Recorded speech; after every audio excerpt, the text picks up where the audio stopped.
தமிழகத்தில் நடைபெற்று வரும் மத்திய அமலாக்கத்துறை சோதனையில் உண்மை நிலை என்ன என்பது குறித்து நாட்டு மக்களுக்கு தெரியப்படுத்த வேண்டும் எனவும் 2021இல் கொடுக்கப்பட்ட தேர்தல் வாக்குறுதிகளை நிறைவேற்றாமல் திமுக அரசு இன்னும் தமிழ்நாட்டு மக்களை தொடர்ந்து ஏமாற்றி வருவதாக தேமுதிக பொதுச் செயலாளர் பிரேமலதா விஜயகாந்த் குற்றம் சாட்டி உள்ளது குறித்து விவரிக்கிறது இந்த செய்தி தொகுப்பு.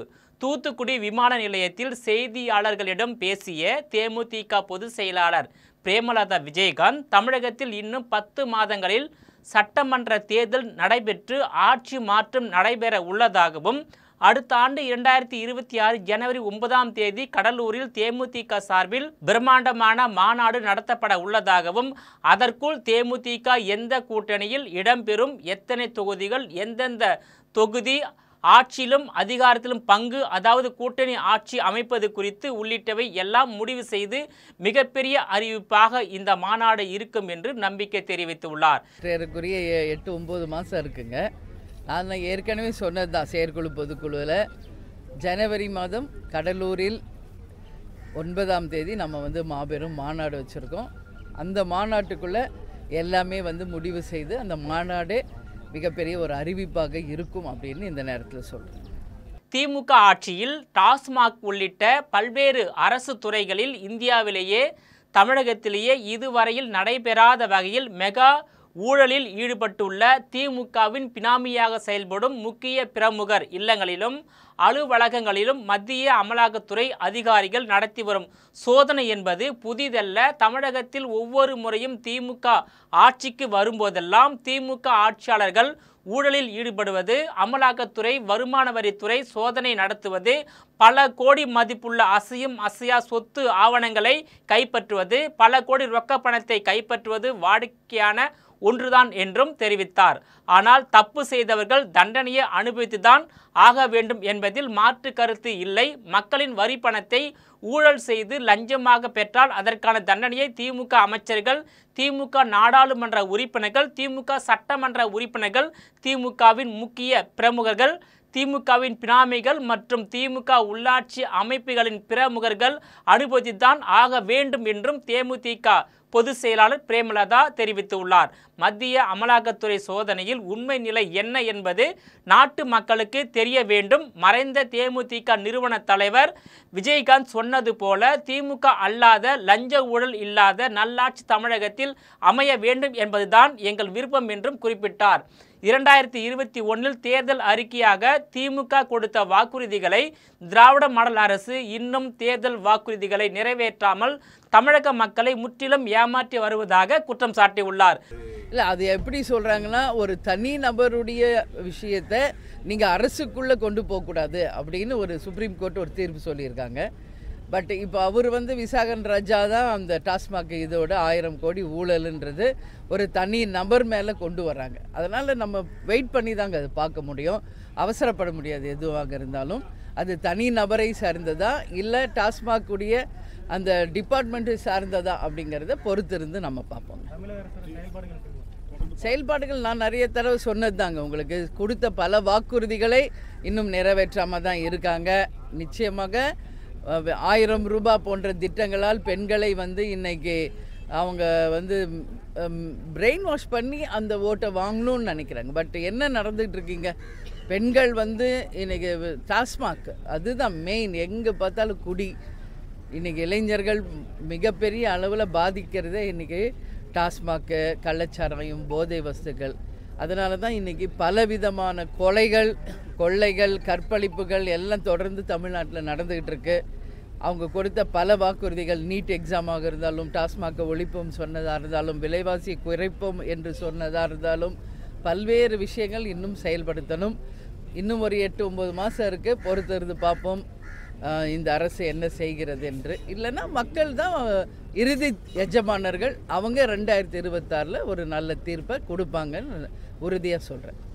திமுக அரசின் 1000 ரூபாய் போன்ற திட்டங்களால் பெண்களை மூல செலவை செய்து வாக்குகளை பெற முயற்சிக்கிறார்கள்.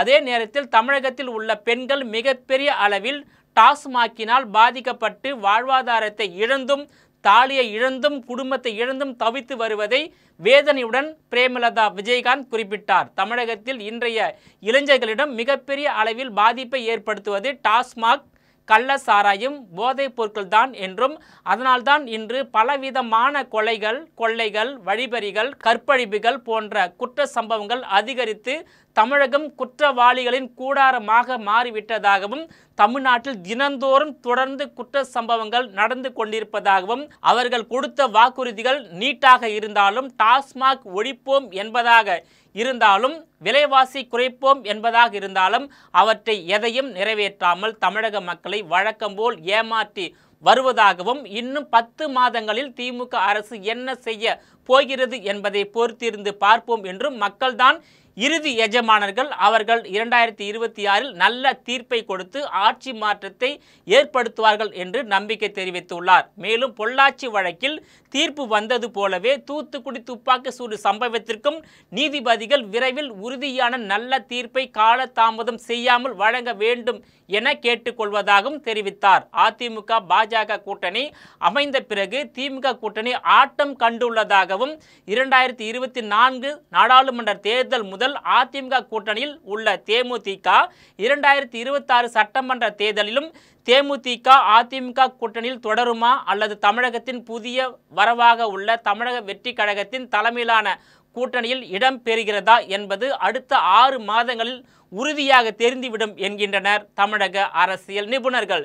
மிக முக்கியமாக டிடிவி தினகரனின் அம்மா மக்கள் முன்னேற்ற கழகம் அதிமுக ஓபிஎஸ் அணிகளை எக்காரணம் கொண்டும் பாஜக அதிமுக கூட்டணியில் வைத்திருக்க கூடாது என நினைக்கிறது அதிமுக. இது தொடர்பாக பாஜகவுக்கு தொடர்ந்து அழுத்தம் கொடுக்கப்பட்டு வருகிறது. ஒருவேளை பாஜக அதற்கு சம்மதிக்கவில்லை என்றால் இதை காரணம் காட்டி கூட்டணியை முறித்து விஜயின் தமிழக வெற்றி கழகத்துடன் பேச்சுவார்த்தை நடத்தும் முடிவில் எடப்பாடி பழனிசாமி இருந்து வருவதாக அதிமுக மேல்மட்ட வட்டாரங்களில் கூறுகின்றனர். அதிமுக தாவேக இணைந்து விட்டால் திமுகவை வீழ்த்துவது எளிதாகிவிடும் என்ற பேச்சுவார்த்தையும் நடைபெற்று வருவதாக கூறப்படுகிறது. அம்மா மக்கள் முன்னேற்ற கழகம் மற்றும் ஓ பன்னீர்செல்வம் அதிமுக அணிகளுக்காக பொதுச் செயலாளர் எடப்பாடி பழனிசாமி அதிமுகவை இழக்க முடியாது என்ற முடிவுக்கு பாஜக வந்துவிட்டால் அந்த இரு அணிகளும் விஜயின் தாவேக கூட்டணியில் இணைய வாய்ப்பு உள்ளது. எப்படி பார்த்தாலும் விஜயின் தாவேக கூட்டணி இன்னும் சில மாதங்களில் வலுப்பெறப் போவது உறுதியாகிவிட்டது என்றே சொல்லலாம். குறிப்பாக எடப்பாடி பழனிசாமி தலைமையிலான அதிமுக ஆதரவு அணிகள் அல்லது தமிழகத்தின் முன்னாள் முதலமைச்சர் ஓ பன்னீர்செல்வம் ஆதரவு அதிமுக அணிகள், கிறிஸ்துவ நல்லெண்ண இயக்கம், புதிய தமிழகம் கட்சி, தேமுதிக, தமிழ்நாடு முஸ்லிம் கட்சி போன்ற கட்சிகள் தாவேக தலைமையிலான கூட்டணியை ஆதரிக்க முன்வரும் பட்சத்தில் அடுத்த 6 மாதங்களில் திமுக தலைமையிலான கூட்டணி பலத்தை விட தாவேக கூட்டணி பலம் பெறும் என்பதில் எவ்வித மாற்று கருத்தும் இருக்க முடியாது. அடுத்த 6 மாதங்களில் தமிழக அரசியல் தேர்தல் களம் மாறும்போது தமிழகத்தில் ஆளும் கட்சியாக அதிமுக பாஜக கூட்டணியும் எதிர்கட்சியாக தமிழக வெற்றி கழகம் வெற்றி பெறுவதற்கான வாய்ப்பு உள்ளதாகவும், தமிழகத்தில் தற்போதைய ஆளும் கட்சியாக உள்ள திமுக 2026இல் நடைபெறும் சட்டமன்ற தேர்தலில் ஆளுங்கட்சியாகவோ அல்லது எதிர்கட்சியாகவோ கூட வெற்றி பெற முடியாத நிலைக்கு தள்ளப்படுவது உறுதி என்கின்றனர் தமிழக அரசியல் நிபுணர்கள். நேயர்களே, மீண்டும் இது போன்ற மற்றொரு நிகழ்ச்சியில் சந்திக்கிறேன். அதுவரையில் உங்களிடமிருந்து விடைபெறுவது நான் உங்கள் விஜயபாலன்.